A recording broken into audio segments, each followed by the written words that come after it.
कभी सोचा है, पूस की रात में जब आप रजाई में दुबके रहते हैं, कोई किसान अपने खेतों की रखवाली करते हुए क्या सोचता होगा? पेट की आग और जिंदगी की लाचारी उसे कहाँ तक खींच ले जाती है। आज की कहानी सिर्फ कहानी नहीं, ये एक आईना है उस गांव, उस किसान और उस बेबसी का, जिसका नाम है पूस की रात। सर्दियों की सबसे ठंडी रात थी। पूस का महीना। हवा में इतनी ठंड थी कि लग रहा था जैसे सांसें भी जम जाएं। उस गांव में एक गरीब किसान रहता था। नाम था हल्कू। उसके पास खेती की जमीन थी, लेकिन जिंदगी में आराम नाम की कोई चीज नहीं थी। हल्कू ने आकर पत्नी से कहा, सहना आया है, लाओ जो रुपए रखे हैं उसे दे दूं, किसी तरह गला तो छूटे। मुन्नी झाड़ू लगा रही थी, पीछे फिरकर बोली, 3 ही तो रुपए हैं, दे दोगे तो कंबल कहाँ से आएगा? माघ पूस की रात हार में कैसे कटेगी? उसे कह दो फसल पर रुपए दे देंगे, अभी नहीं है। हल्कू एक क्षण अनिश्चित दशा में खड़ा रहा। पूस सिर पर आ गया। कंबल के बिना हार में रात को वह किसी तरह नहीं सो सकता। मगर सहना मानेगा नहीं। घुड़कियां जमाएगा, गालियां देगा। बला से जाड़ों में मरेंगे, बला तो सिर से टल जाएगी। यह सोचता हुआ वह अपना भारी भरकम डील लिए हुए पत्नी के समीप आ गया और खुशामद करके बोला, ला दे दे, गले तो छूटे। कंबल के लिए कोई दूसरा उपाय सोचूंगा। मुन्नी उसके पास से दूर हट गई और आंखें तरेती हुई बोली, कर चुके दूसरा उपाय? जरा सुनो, कौन उपाय करोगे? कोई खैरात दे देगा कंबल? न जाने कितनी बाकी है जो किसी तरह चुकने ही नहीं आती। मैं कहती हूँ तुम क्यों नहीं खेती छोड़ देते? मर मर कर काम करो, उपज हो तो बाकी दे दो। चलो छुट्टी हुई, बाकी चुकाने के लिए ही तो हमारा जन्म हुआ है। पेट के लिए मजूरी करो, ऐसी खेती से बाज आए। मैं रुपए नहीं दूंगी, नहीं दूंगी।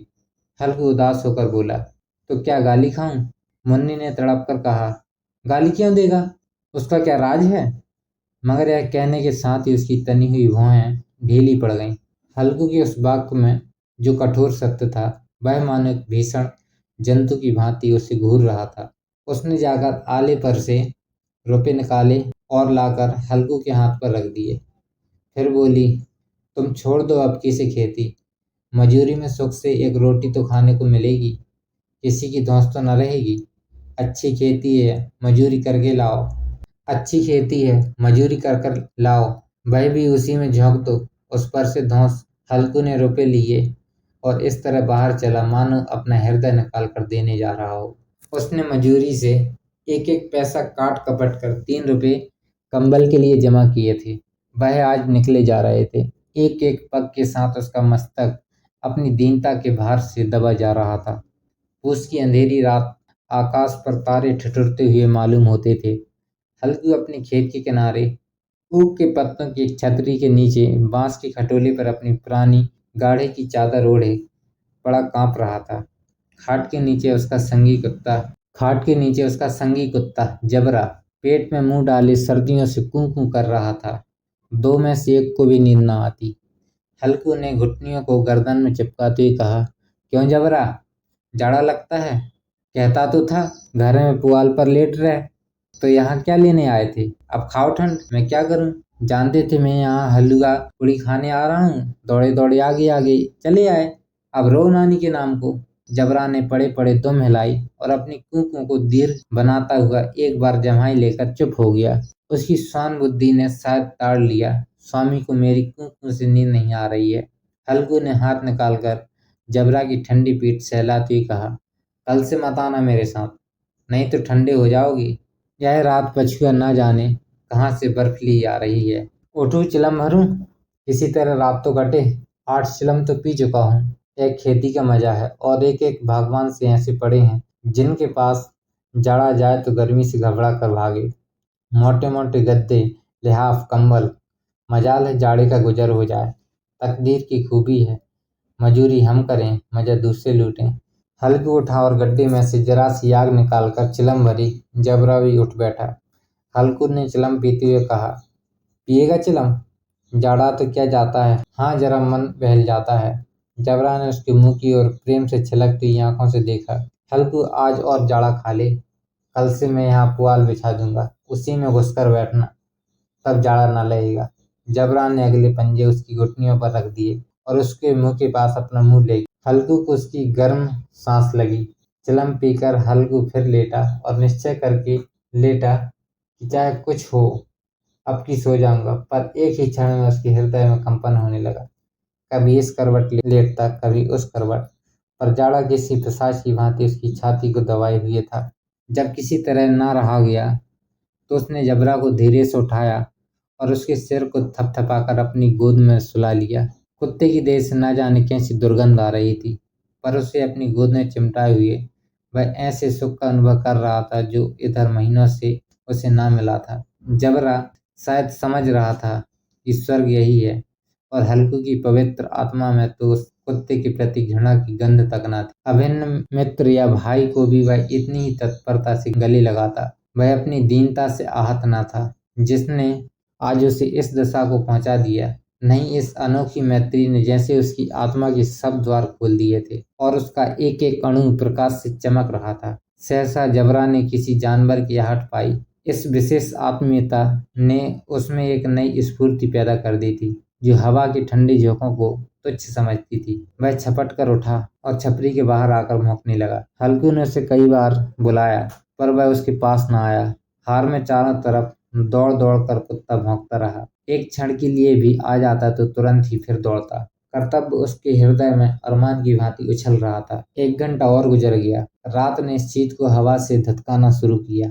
हल्कू उठ बैठा और दोनों घुटनों को छाती से मिलाकर सिर को उसमें छिपा लिया। फिर भी ठंड कम न हुई। ऐसा जान पड़ता था सारा रक्त जम गया है, धमनियों में रक्त की जगह हिम बह रहा है। उसने झुककर आकाश की ओर देखा। अभी कितनी रात बाकी है। सप्तऋषि अभी आकाश में आधे भी नहीं चढ़े। ऊपर आ जाएंगे तब कहीं सवेरा होगा। अभी पैर से ऊपर रात है। हल्कू के खेत से कोई एक गोली के टप्पे पर आमों का एक बाग था। पतझड़ शुरू हो गई थी। बाग में पत्तियों का ढेर लगा हुआ था। हल्कू ने सोचा चलकर पत्तियां बटोरूं और उन्हें जलाकर खूब तापूं। रात को कोई मुझे पत्तियां बटोरते हुए देखे तो समझे कोई भूत है। कौन जाने कोई जानवर ही छिपा बैठा हो, मगर अब तो बैठे नहीं रहा जाता। उसने पास के अरहर के खेत में जाकर कई पौधे उखाड़ लिए और उनका एक झाड़ू बनाकर हाथ में सुलगाता हुआ उपला लिए बगीचे की तरफ चला। जबरा ने उसे आते देखा तो पास आया और दुम हिलाने लगा। हल्कू ने कहा अब तो नहीं रहा जाता जबरू, चलो बगीचे में पत्तियां बटोर कर तापें। कांटे हो जाएंगे तब फिर आकर सोएंगे, अभी तो रात बहुत है। जबरा ने कूं कूं करके सहमति प्रकट की और आगे आगे बगीचे की ओर चला। बगीचे में खूब अंधेरा छाया हुआ था और अंधकार में निर्दय पवन पत्तियों को कुचलता हुआ चला जाता था। वृक्षों से ओस की बूंदें टप टप नीचे टपक रही थी। एकाएक एक झोंका मेहंदी के फूलों की खुशबू लिए हुए आया। हल्कू ने कहा कैसी अच्छी महक आई जबरू, तुम्हारी नाक में भी कुछ सुगंध आ रही है। जबरा को कहीं जमीन पर एक हड्डी पड़ी मिल गई थी, उसे निचोड़ रहा था। हल्कू ने आग जमीन पर रख दी और पत्तियां बटोरने लगा। जरा देर में पत्तियों का एक ढेर लग गया। हाथ ठिठुरे जाते थे, नंगे पांव गले जाते थे और वह पत्तियों का पहाड़ खड़ा कर रहा था। इसी अलाव में वह ठंड को जलाकर भस्म कर देगा। थोड़ी देर में अलाव जल उठा। उसकी लौ ऊपर वाले वृक्ष की पत्तियों को छूकर भागने लगी। उस अस्थिर प्रकाश में बगीचे के विशाल वृक्ष ऐसे मालूम होते थे मानो उस अथाह अंधकार को अपने सिरों पर संभाले हुए। अंधकार के उस अनंत सागर में यह प्रकाश एक नौका के समान हिलता मचलता हुआ जान पड़ता था। हल्कू अलाव के सामने बैठा आग ताप रहा था। एक क्षण में उसने दोहर उतार कर बगल में दबा ली और दोनों पांव फैला लिए मानो ठंड को ललकार रहा हो। तेरे जी में जो आकर ठंड की असीम शक्ति पर विजय पाकर वह विजय गर्व को हृदय में छिपा ना सकता था। उसने जबरा से कहा क्यों जब्बर, अब ठंड नहीं लग रही। जब्बर ने कू कू करके मानो कहा अब क्या ठंड लगती ही रहेगी, पहले से उपाय न सूझा। नहीं, इतनी ठंड क्यों खाते। जब्बर ने पूछ हिलाई। अच्छा आओ इस अलाव को कूद कर पार करें, देखें कौन निकल जाता है। अगर जल गए तो मैं दवाना करूंगा। जब्बर ने उस अग्नि राशि की ओर काट कर नेत्रों से देखा। मुन्नी से कल कह देना, नहीं तो लड़ाई करेगी। यह कहता हुआ वह उछला और उस अलाव के ऊपर से साफ निकल गया। पैरों में जरा लपटने लगी पर वह कोई बात ना थी। जबरा आग के गिर्द घूमकर उसके पास आ खड़ा हुआ। हल्कू ने कहा चलो चलो इसकी सही नहीं, ऊपर से कूद कर आओ। फिर कूदा और अलाव के इस पार आ गया। पत्तियां जल चुकी थीं। बगीचे में फिर अंधेरा छाया। राख के नीचे कुछ कुछ आग बाकी थी, जो हवा का झोंका आ जाने पर जाग उठती थी, पर एक क्षण में फिर आंखें बंद कर लेती। हल्कू ने फिर चादर ओढ़ ली और गर्म राख के पास बैठा हुआ एक गीत गुनगुनाने लगा। उसके बदन में गर्मी आ गई, पर ज्यों-ज्यों शीत बढ़ती जाती थी, उसे आलस दबाए लेता था। जबरा जोर से भौंककर खेत की ओर भागा। हल्कू को ऐसा मालूम हुआ कि जानवरों का झुंड उसके खेत में आया है। शायद नील गायों का झुंड था। उनके कूदने दौड़ने की आवाजें साफ कान में आ रही थीं। फिर ऐसा मालूम हुआ कि वह खेत में चर रही हैं। उनकी चरने की आवाज चरचर सुनाई देने लगी। उसने दिल में कहा, नहीं, जबरा के होते हुए कोई जानवर खेत में नहीं आ सकता। नौछी डाले, मुझे भ्रम हो रहा है। अब तो कुछ नहीं सुनाई देता। मुझे भी कैसा धोखा हुआ। उसने जोर से आवाज लगाई, जबरा, जबरा। जबरा भौंकता रहा, उसके पास न आया। फिर खेत के चरे जाने की आहट मिली। अब वह अपने को धोखा न दे सका। उसे अपनी जगह से हिलना जहर लग रहा था। कैसा दंदाया हुआ बैठा था। इस जाड़े पाले में खेत में जाना, जानवरों के पीछे दौड़ना असूझ जान पड़ा। वह अपनी जगह से न हिला। उसने जोर से आवाज लगाई, हिलो हिलो हिलो। जबरा फिर भौंक उठा। जानवर खेत चर रहे थे। फसल तैयार है। कैसी अच्छी खेती है, पर ये दुष्ट जानवर उसका सर्वनाश किए डालते हैं। हल्कू पक्का इरादा करके उठा और 2-3 कदम चला, पर एकाएक हवा का ऐसा ठंडा चुभने वाला बिच्छू के डंक का सा झोंका लगा कि वह फिर बुझते हुए अलाव के पास आ बैठा और राख कुरेद कर अपनी ठंडी देह को गरमाने लगा। जबरा अपना गला फाड़े डालता था। नील गाय खेत का सफाया किए डालती थी और हल्कू गर्म राख के पास शांति से बैठा हुआ था। अकर्मण्यता से रस्सियों की भांति उसे चारों तरफ से जकड़ रखा था। उसी राख के पास गर्म जमीन पर वह चादर ओढ़कर सो गया। सवेरे जब उसकी नींद खुली, तब चारों तरफ धूप फैल गई थी और मुन्नी कह रही थी, क्या आज सोती ही रहोगे? तुम यहाँ आकर रम गए और उधर सारा खेत चौपट हो गया। हल्कू ने उठकर कहा, क्या तुम खेत से होकर आ रही है? मुन्नी बोली, हाँ, सारे खेत का सत्यानाश हो गया। भला ऐसा भी कोई सोता है? तुम्हारे यहाँ मड़ैया डालने से क्या हुआ? हल्कू ने बहाना किया, मैं मरते मरते बचा। तुझे अपने खेत की पड़ी है? पेट में ऐसा दर्द हुआ कि मैं ही जानता हूँ। दोनों फिर खेत की मेड़ पर आए। देखा, सारा खेत रौंदा पड़ा हुआ है और जबरा मड़िया के नीचे चित लेटा है, मानो प्राण ही ना हो। दोनों खेत की दशा देख रहे थे। मुन्नी के मुख पर उदासी छाई, पर हल्कू प्रसन्न था। मुन्नी ने चिंतित होकर कहा, अब मजूरी करके मालगुजारी भरनी पड़ेगी।